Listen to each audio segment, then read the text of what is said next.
ನಮಸ್ತೆ ವೀಕ್ಷಕರೇ, ಎಲ್ಲ ಚೆನ್ನಾಗಿದೆ ಚಾನಲ್ಗೆ ಸ್ವಾಗತ. ನಾನು ಇವತ್ತು ತುಂಬ ಹಳೆಯ ಕಾಲದ ಸ್ನ್ಯಾಕ್ಸ್, ಅದು ಇವತ್ತಿನವರೆಗೂ ಅಷ್ಟೇ ಟ್ರೆಂಡಿಂಗ್ ಆಗಿದೆ, ಅದನ್ನು ತೋರಿಸ್ಕೊಡ್ತಾ ಇದ್ದೀನಿ. ಇದು ಟೀ ಟೈಮ್ ಜೊತೆ ತುಂಬ ಒಳ್ಳೆ ಕಾಂಬಿನೇಷನ್ ಆಗಿರುತ್ತೆ. ಇದನ್ನು ಸುಲಭವಾಗಿ ಹೇಗೆ ಮಾಡ್ಕೊಳ್ಳೋದು ಅಂತ ನೋಡೋಣ ಬನ್ನಿ. ಇದಕ್ಕೆ ಹೆಚ್ಚೇನೂ ಸಮಯ ಹಿಡಿಯೋದಿಲ್ಲ, ಹಾಗೆ ಹೆಚ್ಚೇನೂ ಇಂಗ್ರೀಡಿಯೆಂಟ್ಸ್ ಕೂಡ ಬೇಕಿಲ್ಲ, ಕ್ವಿಕ್ಕಾಗಿ ಮಾಡ್ಕೊಳ್ಬೋದು. ಇದಕ್ಕೆ ಬೇಕಾಗಿರೋ ಸಾಮಗ್ರಿಗಳು: ನಾನಿಲ್ಲಿ ಸುಮಾರು 3/4 ಕಪ್ ಆಗೋಷ್ಟು ಹುರ್ಗಡ್ಲೆ, ಹಾಗೂ 1 ಕಪ್ ಆಗೋಷ್ಟು ಶೇಂಗಾ ಬೀಜ ಅಥವಾ ಕಡಲೆ ಬೀಜ, ಹಾಗೆ ಸುಮಾರು ಒಂದು 3/4 ಕಪ್ ಆಗುವಷ್ಟು ಕರಿಬೇವಿನ ಸೊಪ್ಪು, ಹಾಗೆ ಒಂದು 20ರಿಂದ 25 ಬೆಳ್ಳುಳ್ಳಿನ ಜಜ್ಜಿಟ್ಕೊಂಡಿದ್ದೀನಿ, ಒಂದು 6-7 ಒಣಮೆಣಸಿನ್ಕಾಯಿನ ತೊಗೊಂಡಿದ್ದೀನಿ, ಹಾಗೆ ನಾನಿಲ್ಲಿ ಗಟ್ಟಿ ಪುರಿನ ತೊಗೊಂಡಿದ್ದೀನಿ. ಇದನ್ನು ಜಳ್ಪುರಿ ಅಥವಾ ಗಟ್ಟಿ ಪುರಿ ಯಾವುದ್ರಲ್ಲಿ ಬೇಕಾದರೂ ಮಾಡ್ಕೊಳ್ಬೋದು, ಎರಡೂ ತುಂಬಾ ಚೆನ್ನಾಗಾಗತ್ತೆ.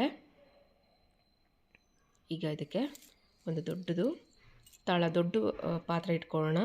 ಕೈ ಆಡಿಸೋದಕ್ಕೆ ಸುಲಭ ಆಗೋ ಥರ ಬಾಟಮ್ ಹೆವಿ ಇರೋದನ್ನು ಇಟ್ಕೊಳ್ಳಿ, ದಪ್ಪ ತಳ ಇರೋ ಪಾತ್ರೆನ ಇಟ್ಕೊಳ್ಳಿ. ಸುಮಾರು ಒಂದು 5ರಿಂದ 6 ಚಮಚ ಆಗುವಷ್ಟು ಎಣ್ಣೆನ ಹಾಕ್ಕೊಂಡಿದ್ದೀನಿ. ಇದು ಮೀಡಿಯಮ್ ಉರಿನಲ್ಲೇ ಕಡಲೆ ಬೀಜನ ಹಾಕ್ಕೊಂಡು ಒಂದು ಅರ್ಧ ಫ್ರೈ ಆಗುವಷ್ಟು ಕಡಲೆ ಬೀಜನ ಫ್ರೈ ಮಾಡ್ಕೊಳ್ಳೋಣ.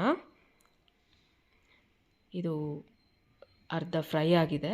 ಅರ್ಧ ಫ್ರೈ ಆದ ನಂತರ ನಾವು ಮಿಕ್ಕಿರೋ ಇಂಗ್ರೀಡಿಯೆಂಟ್ಸ್ನ ಆ್ಯಡ್ ಮಾಡ್ಕೊಳ್ಳೋಣ. ಕರಿಬೇವಿನ ಸೊಪ್ಪನ್ನು ಹಾಕಿದ್ದೀನಿ, ಹಾಗೆ ಒಣಮೆಣಸಿನ್ಕಾಯಿ, ಹಾಗೆ ಜಜ್ಜಿರೋ ಅಂಥ ಬೆಳ್ಳುಳ್ಳಿನ ಹಾಕಿದ್ದೀನಿ. ಬೆಳ್ಳುಳ್ಳಿ ಹಾಕೋದ್ರಿಂದ ಫ್ಲೇವರ್ ತುಂಬ ಚೆನ್ನಾಗಿರುತ್ತೆ. ಇದೆಲ್ಲನೂ ಸ್ವಲ್ಪ ಗೋಲ್ಡನ್ ಬ್ರೌನ್ ಆಗುವಷ್ಟು ರೋಸ್ಟ್ ಆಗಲಿ, ಆವಾಗ ಕಡಲೆ ಬೀಜ ಎಲ್ಲನೂ ಸಹ ಚೆನ್ನಾಗಿ ಫ್ರೈ ಆಗಿರುತ್ತೆ.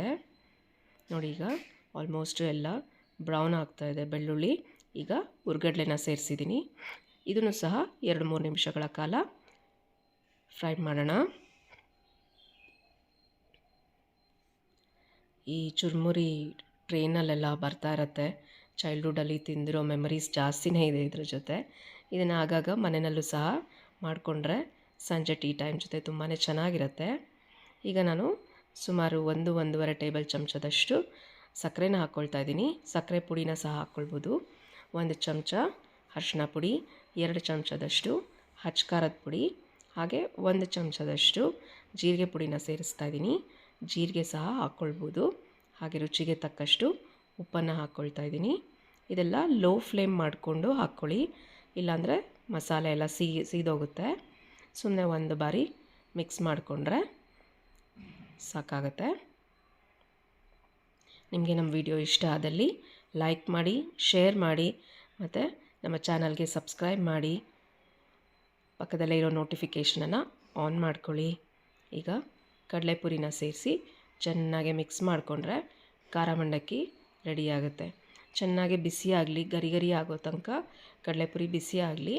ಸುಮಾರು ಒಂದು 5 ನಿಮಿಷಗಳ ಕಾಲ ಸಣ್ಣ ಉರಿನಲ್ಲೇ ಮಿಕ್ಸ್ ಮಾಡಿ, ಒಂದು ನ್ಯೂಸ್ ಪೇಪರ್ ಏನಾದರೂ ಮೇಲೆ ಮುಚ್ಚಿಟ್ಬಿಡಿ.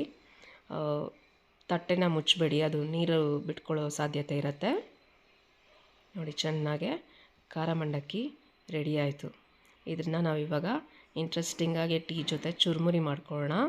ಇದಕ್ಕೆ ಸ್ವಲ್ಪ ಸಣ್ಣದಾಗಿ ಹೆಚ್ಚಿರೋ ಈರುಳ್ಳಿ, ತುರ್ಕೊಂಡಿರೋ ಕ್ಯಾರೆಟು, ಹಾಗೆ ಮಾವಿನಕಾಯಿ ಸೀಸನ್ ಆಗಿರೋದ್ರಿಂದ ಮಾವಿನಕಾಯಿ ತುರಿ ಮತ್ತು ಸ್ವಲ್ಪ ಕೊತ್ತಂಬರಿ ಸೊಪ್ಪು ಹಾಕ್ಕೊಂಡ್ರೆ ಕಡಕ್ ಟೀ ಜೊತೆ ಸೂಪರಾಗಿರೋ ಖಾರ ಮಂಡಕ್ಕಿ ಚುರುಮುರಿ ರೆಡಿ ಆಯಿತು.